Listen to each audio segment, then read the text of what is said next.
AJ, just a thought on the response by your team after the last game, and you obviously must have liked what you saw tonight. Yeah, big win for our group. It's best of 3 from now on. Physically, this looked like this one of the most physical games you guys played in the playoffs. Was that a concerted effort to get on the defensemen, be physical with those guys, and kind of trying to wear them down? Yeah, you know what? I think we've been doing that all playoffs. We believe in playing the game hard, whistle to whistle, finishing your check in a legal fashion.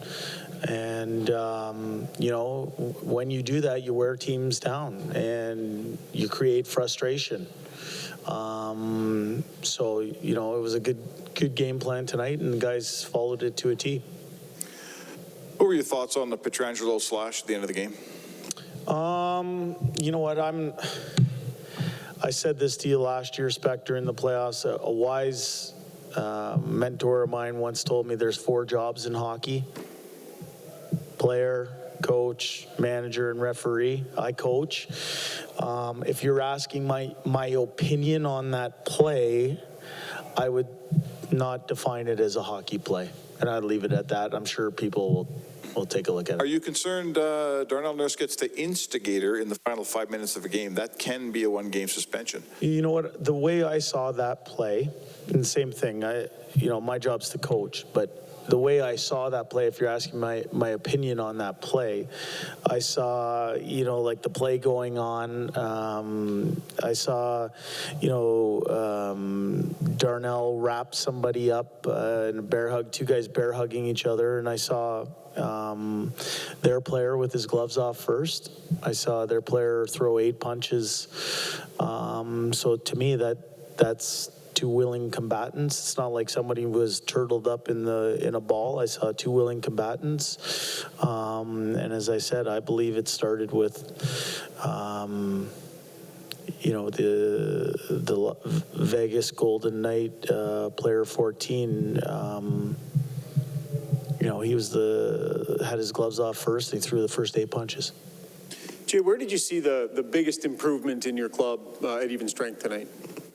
Yeah, I thought we executed our game plan well. We have a lot of really good hockey players that like to play fast. I thought the pace of our game was where it needed to be. I thought we got on their D. I thought we got on their goaltender. We're aware that that was the first start for their goaltender in almost over 2 months.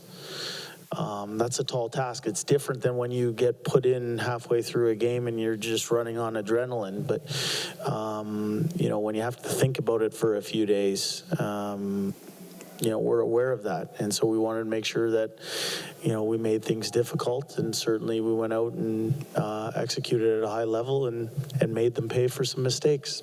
Really leaned on your depth. Like you threw 4 lines together, you played them, everybody seemed engaged. Yeah.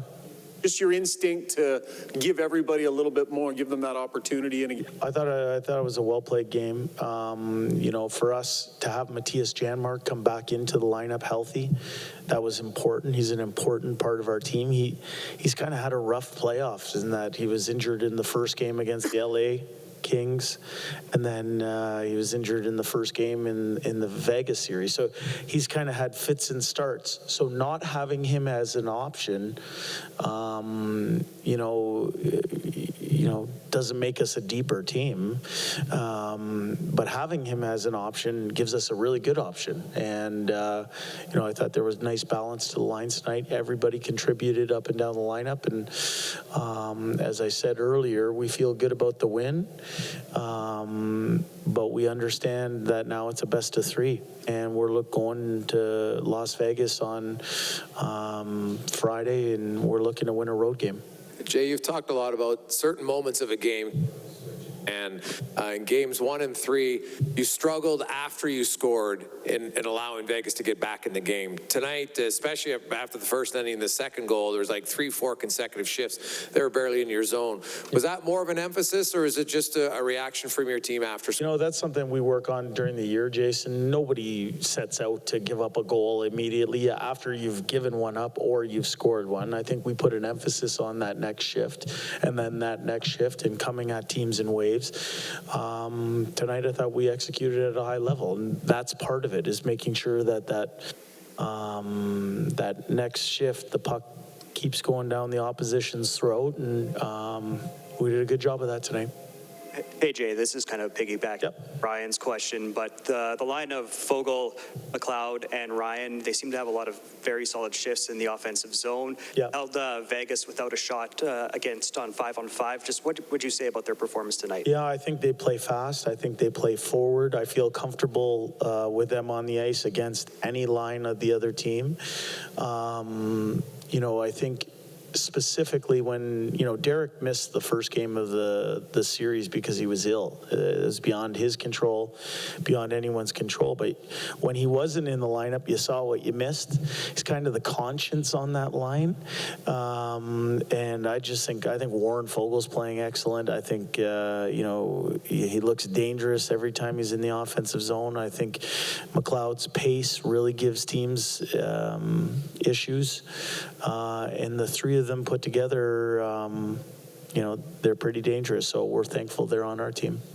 Jay, can you speak? Can you speak to Darnell Nurse's game tonight? It looked like he was involved, you know, in everything. The penalty kill, he was great. Yeah. Physically, he was great. Is this the Darnell Nurse at the top of his game tonight? I thought he was really good. Really, really good. He's a, you know, in terms of a leader, this guy does it right on a daily basis. His care level is off the charts. He's a positive influence on the next generation of Oilers here by the way he conducts himself on a day in, day out basis. And I thought his game tonight was excellent. Big factor in the penalty kill, big factor in helping us move pucks up the ice and getting on top of the other team.